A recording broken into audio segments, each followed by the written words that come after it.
Hai hai hai, jumpa lagi. Hari ini kita akan belajar IPA ya.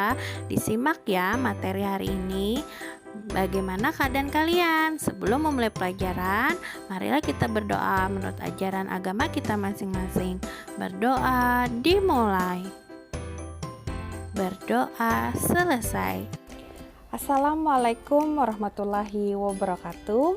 Jumpa lagi dengan Ibu Desi Noryani dalam pembelajaran IPA terpadu kelas 7. Pada pagi hari ini kita akan belajar secara daring atau online melalui BDR atau belajar dari rumah. Nah, bagaimana keadaan kalian? Semoga dalam keadaan sehat walafiat. Semangat ya untuk belajar. Oke, pada pertemuan minggu lalu, kalian sudah melakukan praktikum di rumah pada tugas kemarin, yaitu mengamati ciri fisik kamu dan salah satu anggota keluarga kamu, ayah, ibu, atau kakak kalian yang ada di rumah. Nah, samakah ciri fisik yang kamu miliki dengan salah satu anggota keluarga kamu di rumah? Tentu beda kan? Apa sih objek IPA? Objek IPA adalah segala sesuatu yang dapat kita amati, baik makhluk hidup ataupun benda mati yang ada di lingkungan kita atau ada di sekitar kita.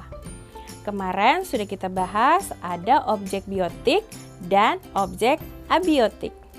Objek biotik adalah objek yang menyangkut makhluk hidup, yaitu ada tumbuhan, hewan, dan manusia. Sedangkan objek abiotik adalah objek yang menyangkut benda mati, tetapi mendukung pada kelangsungan makhluk hidup. Contohnya adalah gunung meletus, air yang mengalir menuju lautan, dan angin yang bertiup. Dari kegiatan kalian kemarin, manakah yang disebut dengan objek IPA? Yaitu, ada yang tahu?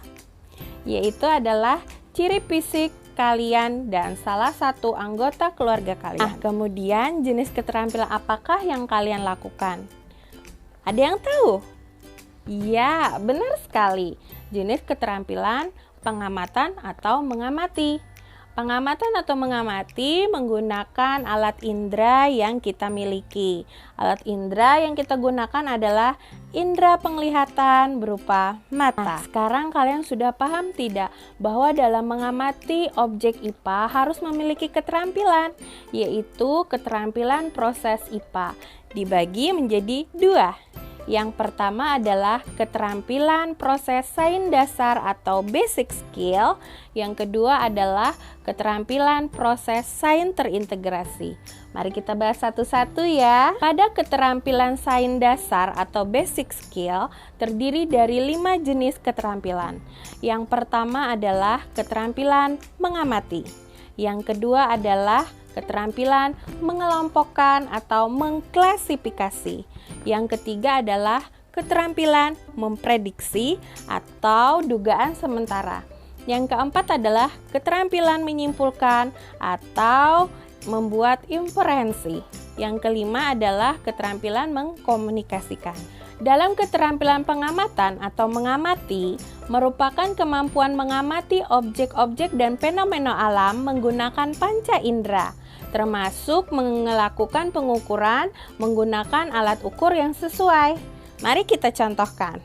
Jika kalian mengamati biji kacang hijau selama 2 minggu, kamu bisa juga mengamati dengan menggunakan indera mata atau penglihatan.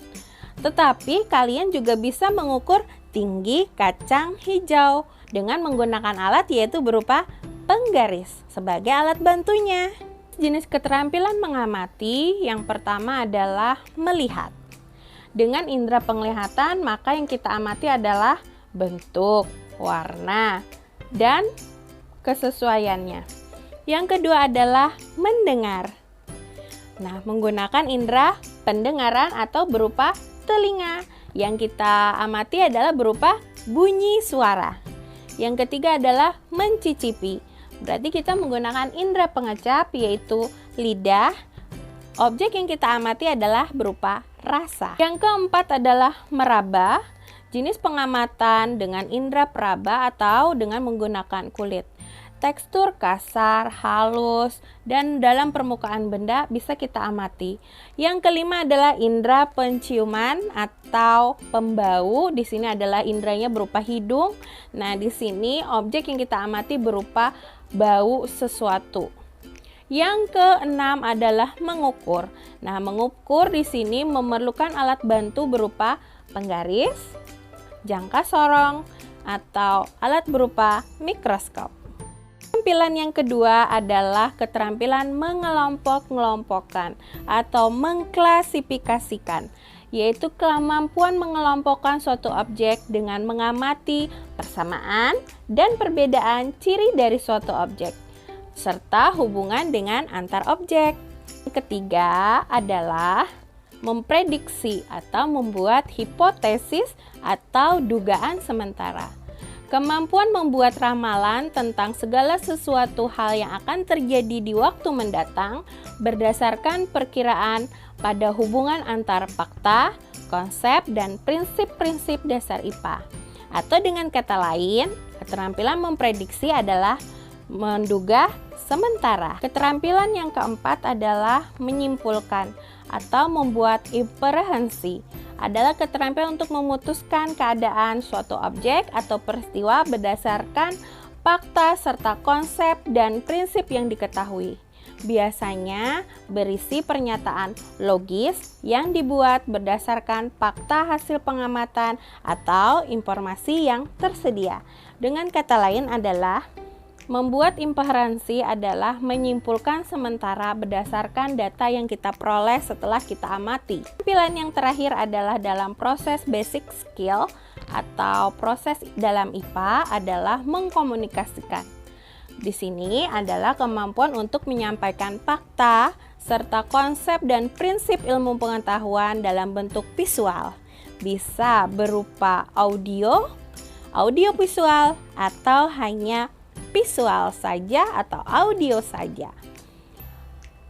Baik disajikan dalam bentuk grafik, diagram, serta tabel. Yang terakhir adalah keterampilan proses sains terintegrasi. Adalah keterampilan perpaduan antara dua kemampuan keterampilan, baik proses sains dasar atau lebih. Sekian dulu pembelajaran dari Ibu. Salah hilap mohon maaf. Nanti akan ada tugas dari Ibu yang akan Ibu bagikan melalui Google Classroom seperti biasanya. Oke, Ibu tak bosan-bosan mengingatkan kalian untuk tetap menjaga protokol kesehatan. Kalau tidak penting, tidak perlu keluar rumah, jaga sistem imun dan selalu sehat dan kerjakan tugas yang diberikan oleh Bapak Ibu di rumah kalian. Terima kasih. Wabillahi taufiq wal hidayah. Wassalamualaikum warahmatullahi wabarakatuh. Sampai jumpa pada pembelajaran berikutnya ya.